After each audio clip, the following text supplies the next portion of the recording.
Hey guys, I'm back with chapter 2. Eye of the World, Real Science series by Robert Jordan. And I am imploring you once more to read this series with me so that we can talk. We are readers, you and I, undaunted by the size of a book, the length of a series. We are even undaunted by the loss of sanity and rest that we go through. More that we ask is that the book or the series is worthy. And I am telling you that if books were superheroes, this one would be too. So getting into it. Last we saw of Matt and Rand, they were heading in to the wine spring inn. And that's where we find them. They're taking the barrels into the back to unload it. And in walks Edwin Finnegan. When it is they get there, he comes in to tell them about strangers. Now they immediately think, because remember, Rand was walking down the road and he felt like a stranger was watching him. And then he looks back and then he saw this black, the man was cloaked in black. And his face could partially be seen but not entirely be seen. And this Matt saw the person as well. So immediately think, because the two rivers is what we would call in Trinidad behind God back. And for like a foreigner who might not know what that means, it's like the back end of the world. So when it is this Ewan tells them there are strangers here, they think, okay, this might be the person that, we saw earlier. But it's not. It is actually Maureen and Lan Almandragaran. And it is that Matt is first on my list of the people that I love. Lan is second. Alright? So he comes to tell them about them because Maureen especially, she's dressed completely like a lady. She carries herself like a lady, a high-born lady. And that's not something that they've seen there. They've heard about it in stories, but it's just like, it's unknown or unheard of, and especially for it to come here to the Two Rivers, this back end place, right? So they have the conversation, they figure out, well, this isn't the stranger that it is we thinking about or whatnot. And they are kind of like, so they are surprised at this, and Rand especially does wonder, well, why are they here? And I feel like if Rand asks the questions that needs to be asked, Rand is a smart man. Anyways, so after that entire encounter, they go outside and they're like, we're gonna find the Gleeman because this. In the last chapter, we found out that yes, there was a Gleeman that was coming for Beltane. So when it is they go outside, Rand has that feeling again, the feeling of being watched.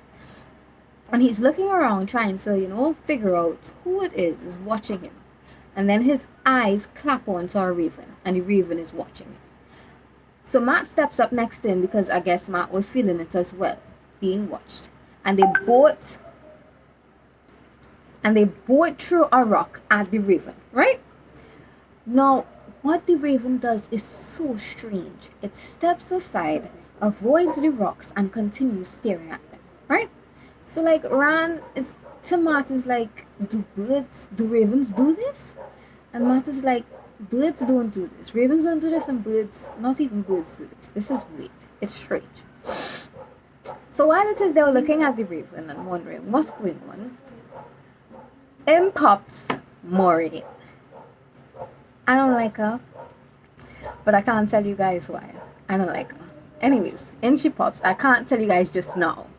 We'll get to that. Anyways, so in she pops, and she's like vile. They are vile creatures, right? And something happens, and the raven flies off. Now, I need to tell you guys this. I need.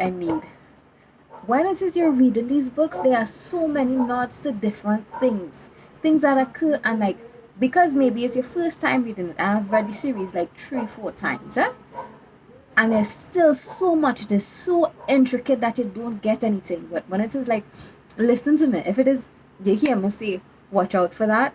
Or maybe there's a call back there, listen to it. So when it is you're reading, just try to note. Just try to note. Anyways, so back with Maureen, Rand, and Matt.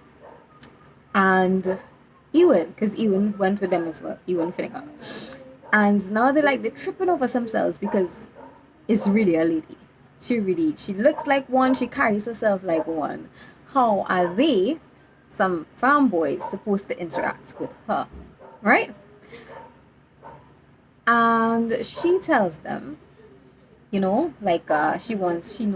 wants to find out the names, and tells them that there might be a little like odd jobs here and there that it is you could do for me. And she presses coins into their hand. They're like, well, Rand is like, this is not necessary, you don't need to pay me. And she's like, of course you can't do work and no, do labor and not get paid.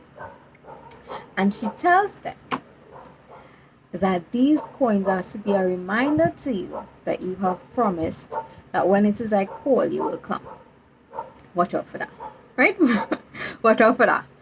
And then when she starts looking to leave. But Rand asks her this, and I said before, Rand asks the questions that need to be asked, and he's a smart man. He asked her, well, like, what you doing here? Why you here? Like, you're a lady. I mean, he doesn't exactly say it in his words, but I'm paraphrasing. You're a lady, and like nobody really even ever comes here anyway. So like, what really do you want here? Watch out for this. Maureen says that she is a student of history. So like, she likes to go to different places and collect stories and whatnot. And they call it the Two Rivers. But, many men go by different names and different faces. Even places go by different names. And men carry different faces, but it's the same man. Now, in the prologue, we met the Dragon Reborn. We met the Dragon Reborn in the prologue, right? And there's a new Dragon Reborn in this time. So that maybe, I feel like if it is that, it's a callback to it is a callback to the Wheel of Time. There are particular people that come in different ages, but it's the same person. We have to find out who our Dragon Reborn was, but Luz Theron was the Dragon Reborn, and in each age there is a Dragon Reborn. And other men who keep on showing up, right? I'm sorry guys, but this gets me so excited. So, oh my god. Okay. So we're back to the conversation, right? And then she, while she says her goodbyes and she heads up. And then they didn't even notice this before, but they see Lan. They see he was by the inn, he was just leaning up on the inn, and as Maureen walks away, he walks to her to meet her. Lan, my man Lan, Al man Dragon. Oh my god. Oh my god.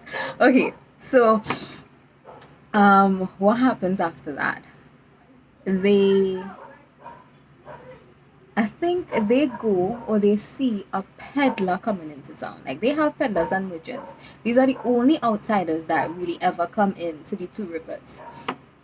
And with the peddler, the green man, and the strangers, Rand thinks it's going to be like a really great belt sign, because this is a lot. This does not usually happen. There's not this much excitement. And we end the chapter. Guys, stick with me.